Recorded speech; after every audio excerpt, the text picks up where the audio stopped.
Good evening, traders. This is the 29th of July. MR Strategies, and this is Mike Rabinowitz, and I want to really go over this session as close as I possibly can. And I'm not surprised at all by what developed here late in the day. And I talked about this last night about, is this going to be a breakout, and are we going to take another leg to the upside, despite the fact that I talked about how the market seems really exhausted up here, and you have to be careful in terms of taking long positions, at least at the higher extremes. You always want the best value for the long positions. And what's interesting about today's session is they gapped them higher and they jammed them. And I'm being honest with you, I have seen this play out so many times in the years that I've traded where you'll get one of these sessions that really don't make sense. And on top of the fact that the GDP was not good, you have a lot of interesting issues going on out there, and there's a little sneaky cloud hanging over this market. I don't know. I mean, sometimes what you get when you get a run up like this, that absolutely makes no sense. I mean, they opened up above R1 and around 44.08, leaving a pretty significant gap. I think settlement was somewhere around 43.90. And you had the breakout. Everybody was kind of confirming the Dow, even the Dow. NASDAQ actually didn't, which I talked to you about this too earlier in the week, and say pay attention to the NASDAQ, because if the NASDAQ takes a quick turn, it's probably going to be setting up for something more significant. Although I believe there's some big earnings coming out this week. I think Amazon, I think reports. They might report tomorrow. We'll just have to see. But my point being here is, this is where it's kind of classic, where the institutions jam the upside, and I think really all they were doing was setting it up for them to get out. And I think you're going to want to pay really close attention to tomorrow's session. Because where we're at right now is kind of dangerous territories. I mean, look at his double top up here late in the day, or actually, this happened a little after lunch. And this is R2, and I keep talking about paying attention. I understand it's a contract high, and the market is really just actually just turning a blind eye to everything and just keeps rallying. And then you get this little turn. Now, I took this short all the way right here. I had to scale it, I think from 21 all the way up to 23, and I couldn't even get the 23s. But I got some, and I stayed with them. I had a long stop in on these. Trust me, I didn't get all of this because I wasn't sure what was going on. In fact, this is late, and I remember I took some off right here around 13 late in the session, and then I kind of stepped away for a second, and then by the time I got back, it was the market had closed, and we were sitting. I think I just bailed out of everything around 98. I think it was right at the close. I said that's enough. This is kind of a gift. I know there's a little gap down here, down to 94. I felt that they took care of that. And then you got something that came out after the close, and this thing just, they slapped it again. And this is probably, let's take a look at where they're at right now, and I'm going to show you how this is lining up because they're hovering right now, right at these moving averages, which I talked about earlier in the week. I said, pay attention, see if this thing starts to roll, and we're at them right now. So I think tomorrow's session is fairly significant. If what I think I see developing here was this is a professional bailout for the bigs, they ran them up, they marked it up, they get you everybody leaning in as if the market doesn't care. It's just going to keep rallying despite all the touchy news and basic economic news that is not exactly favorable towards this rally. And I just think there's just too much going on up here for this market to continue to go to the upside. I get the basic rationale, and that is as interest rates remain ridiculously low, people are just going to continue to invest in stock. Because you can't make much money in the bonds with interest rates this low, so they're pumping all their money into stock.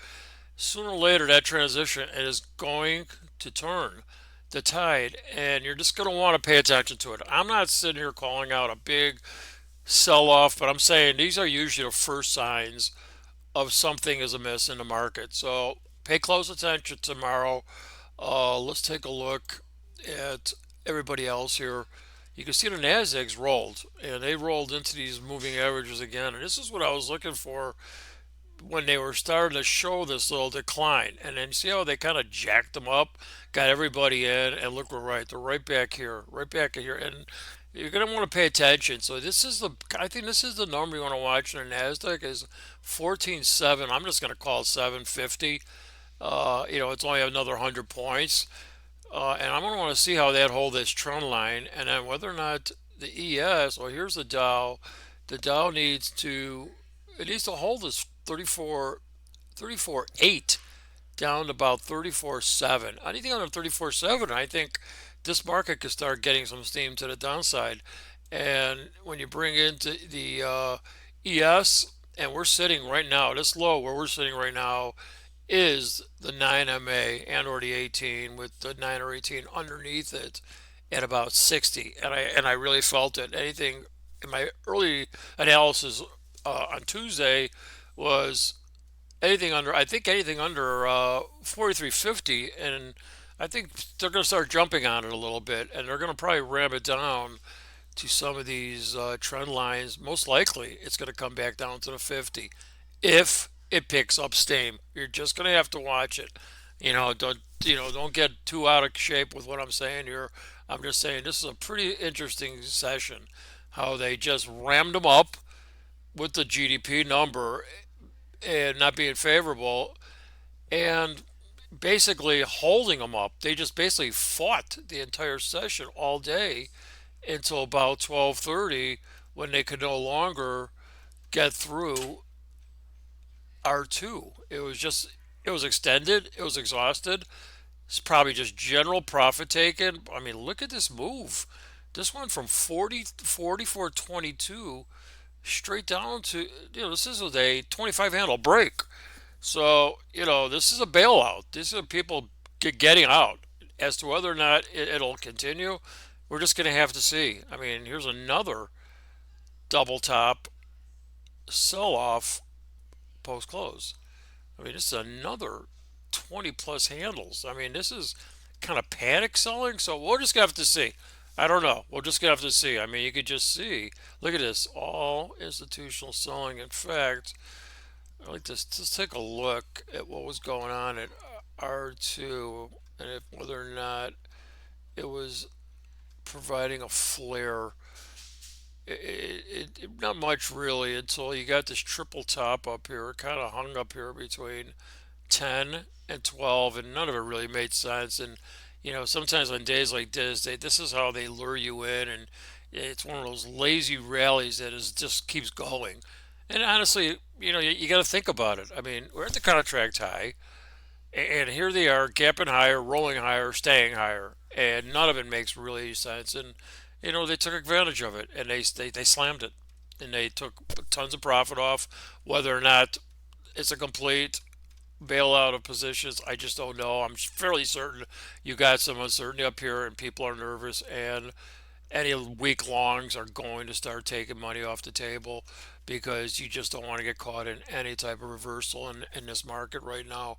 So we're just going to have to wait and see. I'm curious. Did the Dow make any type of intraday high? It really didn't. It did get up to 35,045, a little bit shy of their contract highs. Once again, the Nasdaq really didn't confirm at all, and it reversed, and on top of everybody else. So let's just see. So this is our analysis for in preparation for tomorrow.